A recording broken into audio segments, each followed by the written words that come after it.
República, mas abrimos espaço para a política internacional. Lá no Oriente Médio a coisa tá feia mesmo. O governo do Líbano disse que o país enfrenta uma carnificina após os ataques aéreos do exército israelense.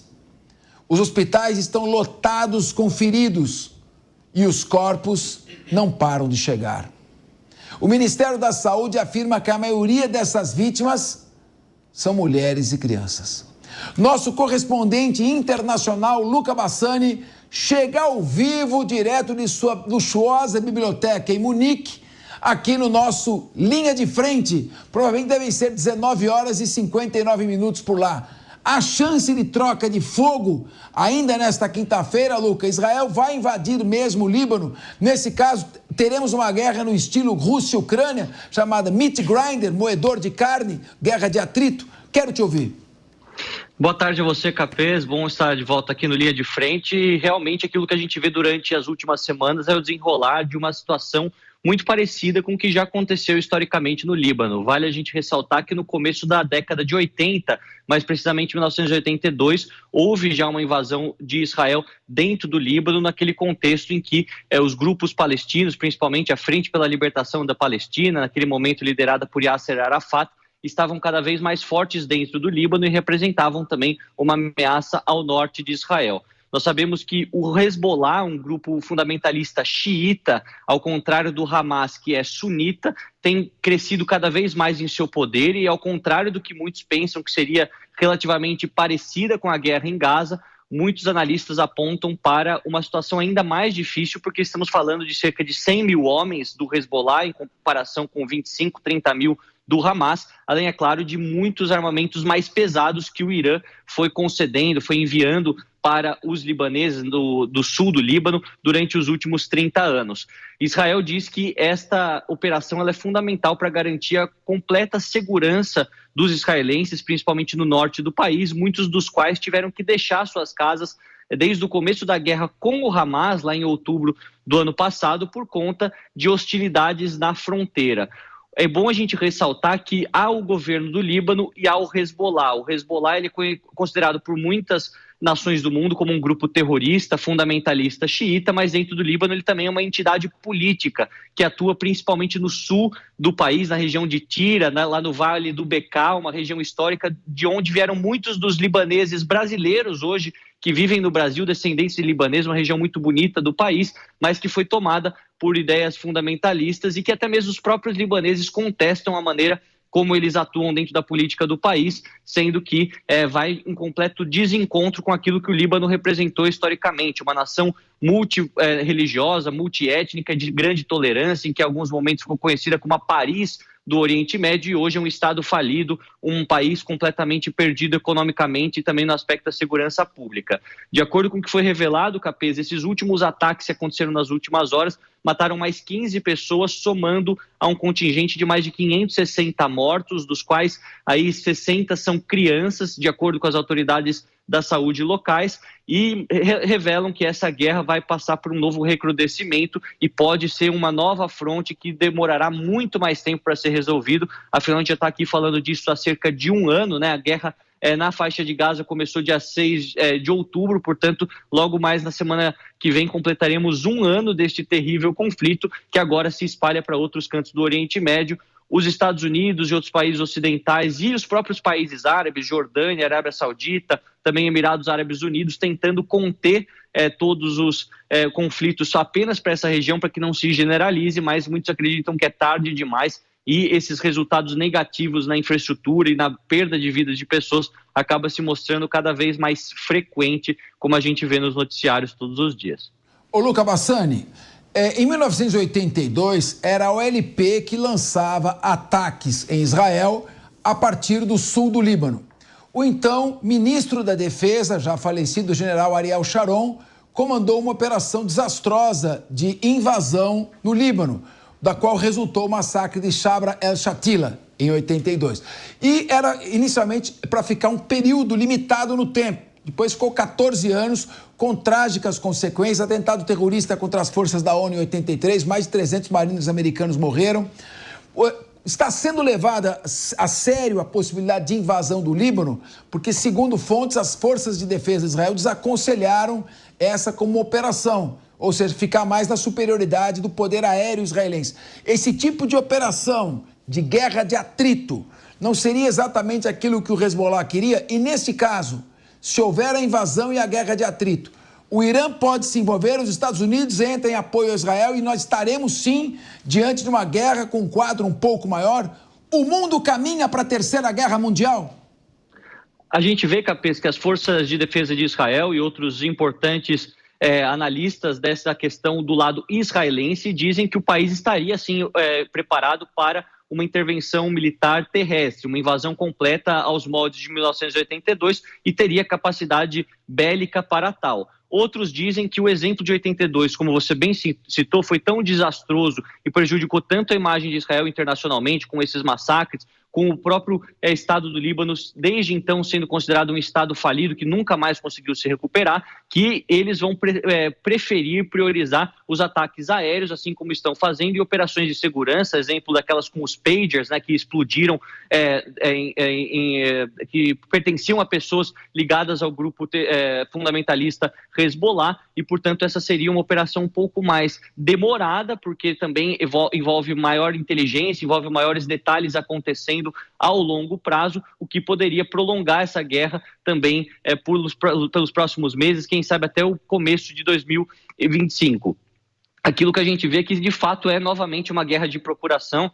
Israel é um importante aliado dos Estados Unidos dentro do Oriente Médio, mas o Irã tem sido muito importante para que todos esses grupos fundamentalistas, e aí citamos o Hezbollah, o Hamas e os Houthis, no caso no Iêmen, têm acumulado armamento por muito tempo, ou seja, eles estão se preparando para o embate contra Israel, contra os Estados Unidos, contra o Ocidente, há muito tempo, e o próprio Ayatollah Supremo do Irã, Ali Khamenei, disse que pode matar todos aqueles importantes líderes do Hezbollah, que o país não deixará de apoiar a causa do Hezbollah e também não deixará de mandar o seu apoio militar e ideológico. Ou seja, a gente sabe que eles estão dispostos a uma guerra a longo prazo, o que é apenas desastroso para o país Líbano, um país que tem cerca de 7 milhões de pessoas, das quais mais de 2 milhões são refugiados sírios. É um país que tem um grande contingente de cristãos, quase 40% da nação libanesa, entre tantas outras crianças sem completa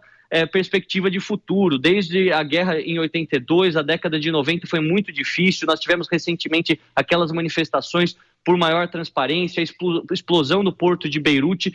O Líbano é uma verdadeira nação completamente destruída e que não tem uma perspectiva de melhora, não é também uma nação muito rica em recursos naturais e depende muito da comunidade internacional para ter a sua integridade territorial e a sua estrutura como um todo mantida de maneira estável, como nós vemos durante os últimos anos. Então, há esses apelos, principalmente da França, que era a antiga força colonial do Líbano, para que o país seja poupado, mas tudo indica que Netanyahu continuará com o seu intuito de tentar proteger completamente as fronteiras israelenses e utilizar esse momento em que conseguiu eliminar grande parte do Hamas para também eliminar grande parte do Hezbollah. A diferença é que o poder de fogo e a quantidade de homens desses dois grupos é muito diferente e tudo indica que se com o Hamas está demorando mais de um ano para derrotar um grupo muito menor, com o Hezbollah isso poderia significar uma guerra aí de muitos anos, 3, 4 anos, alguns calculam. Então é realmente um momento muito delicado e todos imaginam que o futuro do Líbano estará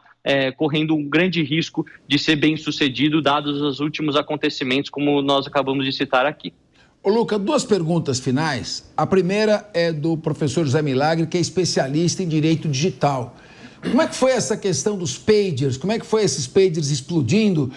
Se houve efeitos colaterais? Como foi desenvolvida esta operação, tida como um sucesso da inteligência de Israel?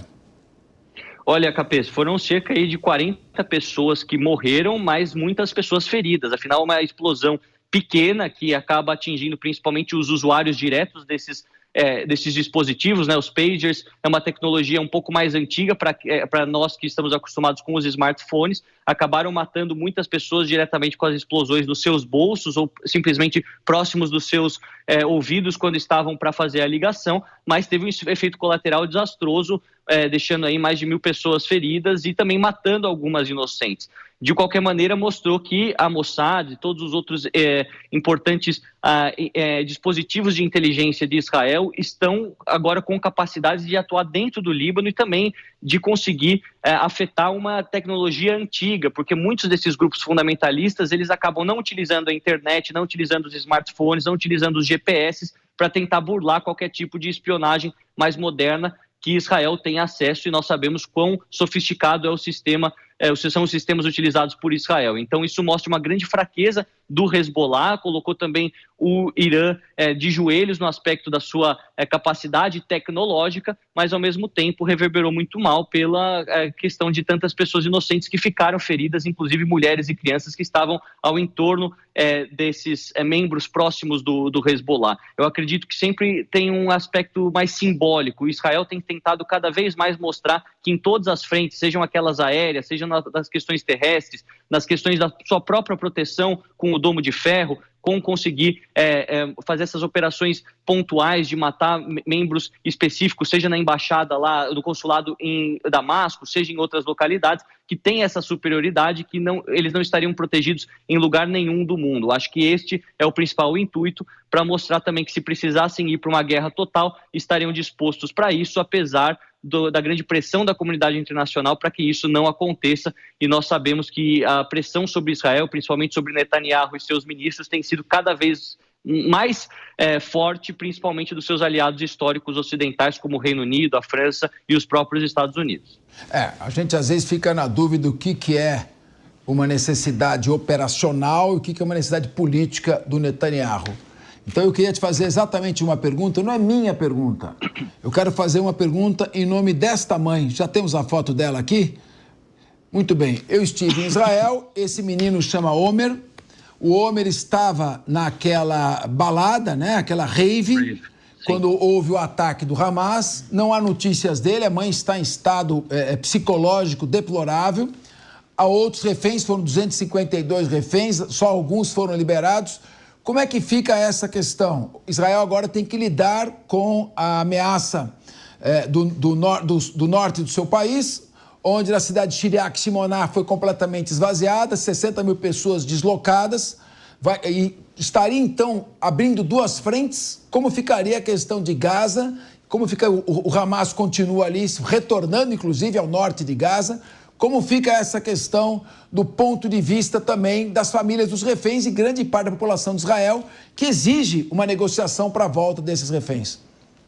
Olha, Capês, grande parte dos próprios israelenses estão insatisfeitos com a maneira como o governo tem tentado recuperar os seus reféns. Afinal, nós estamos falando de cerca de 1 ano de conflito, ou seja, 1 ano que essas pessoas estão em cativeiro. Foram 250 pessoas levadas naquela troca de prisioneiros e de reféns que nós tivemos em novembro do ano passado, portanto, há quase aí 10 meses, cerca de 100 pessoas conseguiram retornar e outras 50 pessoas foram dadas como mortas ao longo desse período. Muitos acreditam que possa ter uma série de cerca de 100 pessoas ainda sob a custódia do Hamas, mas não se sabe se dessas 100 pessoas quantas estariam vivas. Muitos calculam que provavelmente 1/3, aí 33, 35% estariam mortas, dadas as condições de higiene, de destruição da faixa de Gaza, os próprios bombardeios israelenses, a própria crueldade dos terroristas do Hamas de executar alguns desses reféns, como foi mostrado há alguns meses em uma operação de recuperação do corpo dos mesmos. Então, a gente sabe que se há a possibilidade deles estarem vivos, ela é muito remota, ao mesmo tempo em que não é mais uma questão prioritária para o governo de Israel, aquilo que a gente consegue observar agora, tanto com a continuação com a guerra na faixa de Gaza, a negação de qualquer tipo de negociação para recuperar os reféns intermediado pelos Estados Unidos, Catar e Egito, ou seja, não há isso como prioridade, e agora o início, ou pelo menos a continuação de uma guerra em uma nova fronte com um inimigo mais poderoso que é o Hezbollah no norte do país, deixa bastante claro que essa questão relacionada à faixa de Gaza, ao Hamas, à recuperação dos reféns, ela foi colocada em um segundo plano, o que explica a revolta de muitas das famílias dos reféns que diariamente ou praticamente todas as semanas comparece na frente do Knesset lá em Tel Aviv, em Jerusalém, para pedir um apoio do governo, para pedir uma mudança nessa estratégia, e não tem de fato sido escutado. Muitos acham que isso tem a ver com a sobrevivência política de Netanyahu, que sabe que uma vez que não haja uma guerra, seja em Gaza, seja no norte do país, a sua sustentação política tende a desaparecer, tende a se tornar insustentável, né, a sua permanência como primeiro-ministro. Tantos outros dizem que Israel quer aproveitar essa oportunidade de uma vez por todas para eliminar todos os seus inimigos principais ao seu redor. Lembrando que a Jordânia já é um país que fez paz com Israel, o Egito também fez paz com Israel, a questão da Síria ainda é fragilizada nas colinas de Golã, e aí sobraria apenas o Hezbollah e o Hamas, que estariam sendo cada vez mais eliminados pouco a pouco. Mas, de fato, não conseguimos saber. O desgaste para a imagem do país tem sido bastante grande e só conseguiremos ter uma noção melhor disso à medida que a guerra for desenrolando, infelizmente, com um número grande de civis mortos também. Muito bem, é muito triste tudo isso. A gente agradece ao nosso Luca Bassani.